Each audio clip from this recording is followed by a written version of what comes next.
So most of the time they mention the complications and how dreadful it is and how bad it is, and you should be very scared. And I think a listener who does not have a medical background, it instills fear in that person. And isn't fear having a negative impact on the mental state also? 100% yes. It's these people who create the problem for patients, who frighten people, no? So, sir, can you say something to alleviate that, and what should people respond Just to? tell them that if your immune system is good, you don't have to worry about the virus or the germ. Germs will come and germs will go. Thank you, sir. It will go on forever. Sir, with that background, let us move to the second part of the discussion, which is management or the treatment of this coronavirus, COVID-19 disease, if you will. We have seen that from time to time they float many treatment options. Hydroxychloroquine was one of the very popular one. Then remdesivir we heard, which is antiviral drug. There is a lot of talk about serum therapy, in which we take serum from someone who has had the infection and inoculate into the person Antibodies from that. immunoglobulins directly into the system. So we keep hearing these treatment options, sir, but nothing stands out as the treatment. And even there has been some controversy. For example, France has banned hydroxychloroquine, so it creates doubt in the minds of people whether it's effective or not. So, sir, what can you tell us about the? There are a lot of things in these treatment options, mainly business.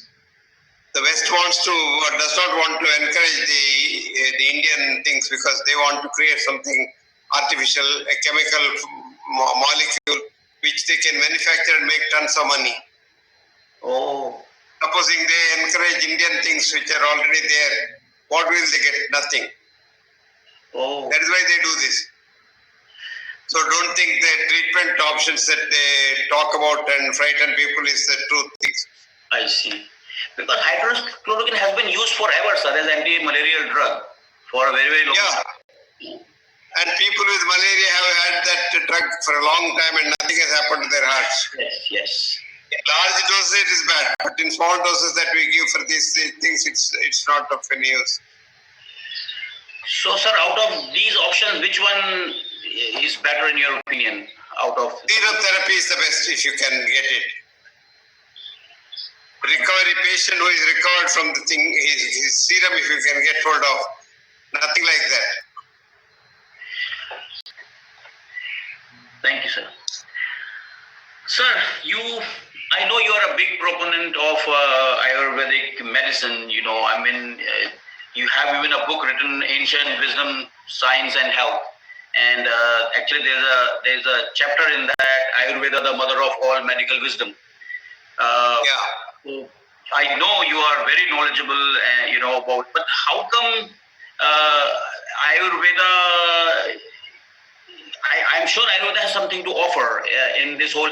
There was an article by IIT Delhi and a Japanese institute who said ashwagandha was found to be very effective in this.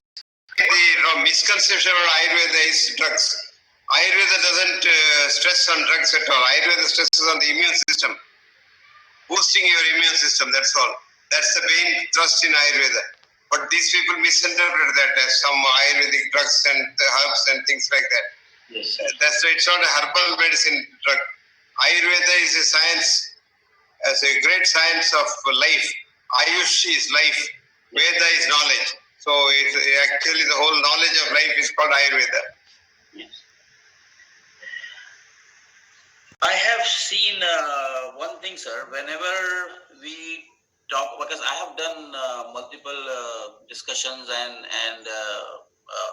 webinars on this, but I have seen one thing. Whenever to a modern medicine doctor you mention Ayurveda or these things, their immediate response is it's not evidence based. There are no experimental studies.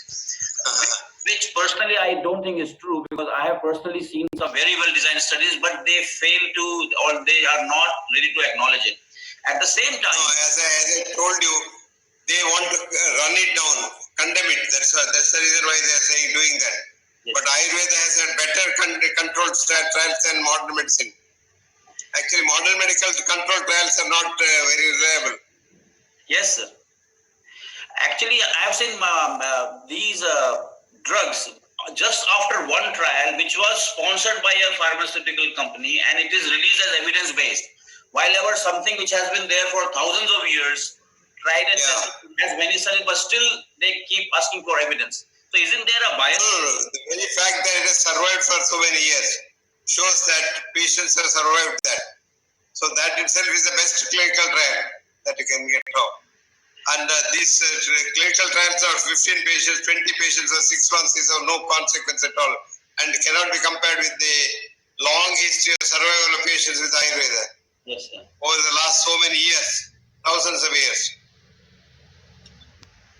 So, sir, if I can bring everything that I have learned from you today, is that if people follow Ayurveda to boost their immunity,